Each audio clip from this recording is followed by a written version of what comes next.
What's up, madlang TikTok? Madlang TikTok. So today, kakaibang video ko ngayon. Kasi birthday vlog ang aking video for today. Kung di nyo na itatanong birthday ko this week. Actually, na-celebrate ko na yung birthday ko. Pero ngayon gusto ko mag-celebrate mag-isa. So nag-dinner lang kami nung birthday ko. At ang una kong gustong gawin ay pumunta dito sa church. At magtirik ng kandila. So may daan dito. Pero hindi ako dadaan dyan kasi ayoko mapagod maghagdan. Kaya magfu-funicular ako. Kaya samahan nyo ako sa aking birthday vlog for today's video. At nandito na ako sa may funicular. So yan. Yan siya. Yan yung sasakay ako pataas kasi ayoko maghagdan. So wala naman bayad dito sa dito. So only yung card ko lang. Yan na doon para makasakay dito. Yan, puno siya. Gatayin na lang ako ng next. At ayan na ang aking sasakyan. So, nandito na ako. Kung pwede naman maghagdan, pero ayoko na maghagdan kasi tinatamad ako umakyat ng hagdan.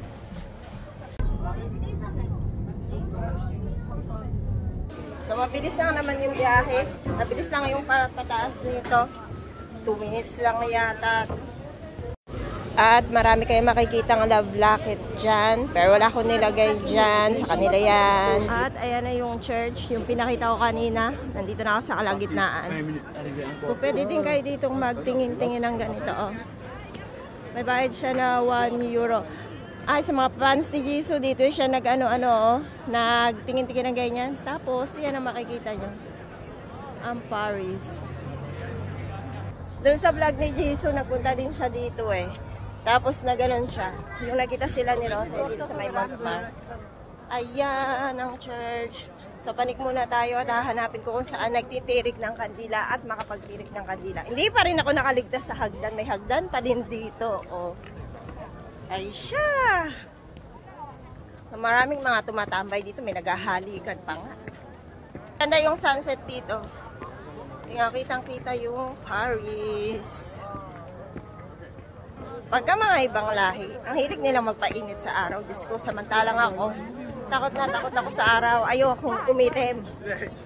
Ang tagal kong pinaghirapan pumusyaw-pusyaw ang kulay ko. Tapos magpapaitim lang ako.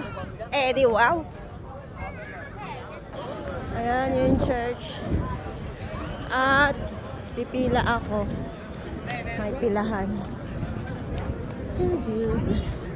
My God, ang haba ng pila. May mga ganyan, no? May mga train. At may nagpipictorial.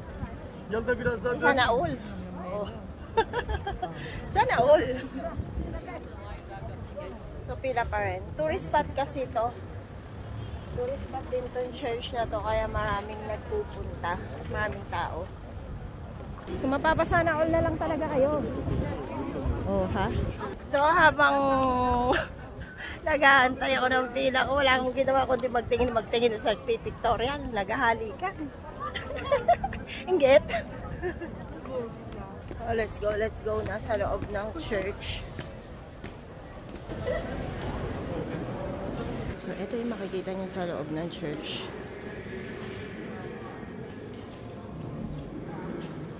Maraming nagsisimba.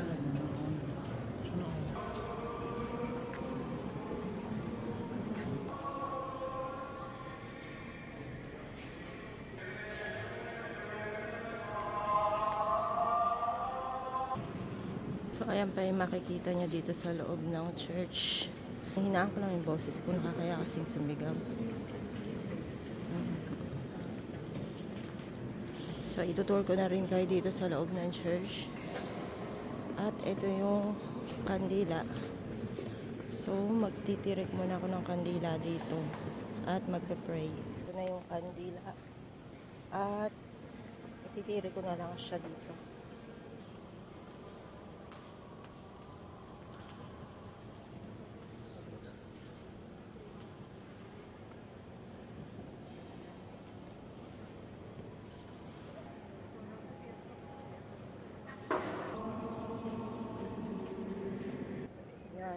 Libot-libot ko muna kayo dito.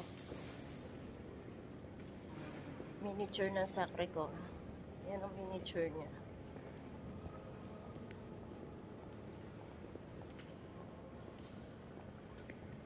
May mga pare. May mga souvenirs din dito. Oh. Ito pa yung mga souvenirs.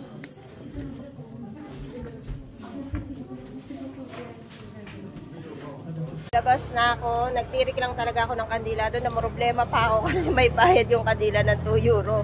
Wala akong pera. Ibig sabihin wala akong cash, wala akong coins.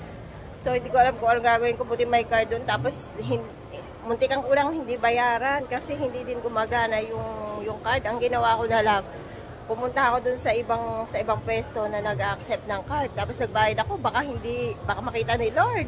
At hindi to pa rin yung mga wish ko. Kaya yun. Kaya last look dito sa labas ng Sacré-Cœur. Maganda yan siya. Maganda yung pag sunset. Maraming tumatambay dyan sa may hagdan. Medyo mainit na kaya nag-cap na ako. So, kung gusto nyo makita yung church, ayan, yung kabuuan ng church na yan. Yan, maganda yung church na yan. Next destination naman tayo para sa aking free me time birthday celebration.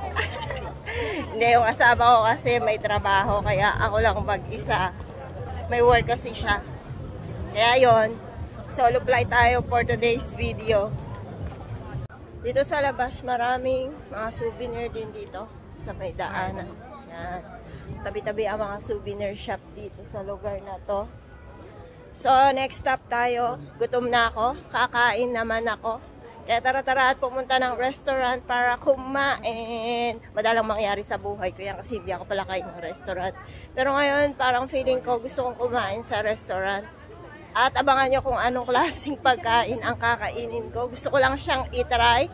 Kaya tara at samahan nyo ako. Punta na ako dun sa restaurant na kakainan ko. At eto ang aking dinadaanan. Madaming tao dito. Sobrang dami. Mga tao dito sa lugar na to. So hanapin natin yung restaurant. Sinerge ko lang yung restaurant na yon kasi may gusto akong tikman at kainin doon. Kaya abangan nyo kung ano ang aking kakainin. Nung nakaraan, nag-buffet kami. So ngayon, ito naman kakaiba naman ang kakainin ko for today. Tabi-tabi din ang mga restaurants dito, tsaka mga bakery. May convenience store din. May fruit stall, fruit shop. Pag itong kakainin ko ay hindi masarap at hindi ko magustuhan, patay na naman. Tapon na naman siya sa akin. Kaya hindi ako makain ng restaurant, yung katulad din sinabi ko dati. Kasi pag hindi ko magustuhan, hindi ko pagsasagang kainin kahit gaano pa yung kamahal. Hindi ko kakainin talaga. Sayang lang, tinatapon ko lang. Kaya hanggat maaari, yung mga nakakatry na kumain, yun lang yung kinakain ko. Pero ito, wala pa nakatry na kumain nito. Kaya ako pala, kaya patay na naman pag hindi ko ito magustuhan. Aksaya na naman sa pera. Na ako sa harap ng kakainan ko, ayan, El Escargot. Ano yung escargot? Papakita ko kung ano yon. Ayan yung harap ng restaurant na kakainan ko. And tara at pumasok. At nandito na ako sa restaurant na kakainan ko. Magpaka-social tayo for today's video. May paka-delete pa yan. Diyos ko dahil. O ha? Sino ka dyan? So, pumili tayo ng menu. Menu. Ayun ang mga price. Putik, napasubo yata ako sa mamahali na. Eh di wow. Ito yung kakainin ko. Escargot. O, i-search yung kung ano yun. Tapos ito yung drinks ko. At may kasamang tinapay. So, meron akong 3 types of escargot dito. Traditional, truffle, and nakalimutan ko yung isa. Basta nagsisimula sa letter F. So, natapos na akong kumain at lumabas na rin ako ng restaurant. Abangan nyo sa next video ko. I-upload ko yung pagkain ko ng escargot. Masyado na kasi mahaba yung video. Hindi na magkakasya. At first time kong kumain noon, sabi ko kasi sa birthday ko, kakain naman ako ng kakaiba kasi mapila ako sa pagkain. Kung alam nyo lang, hindi ako basta-basta kumakain. Kaya abangan nyo ang aking next vlog. Yung next video na i-upload ko. And see you again sa aking next vlog. Bye!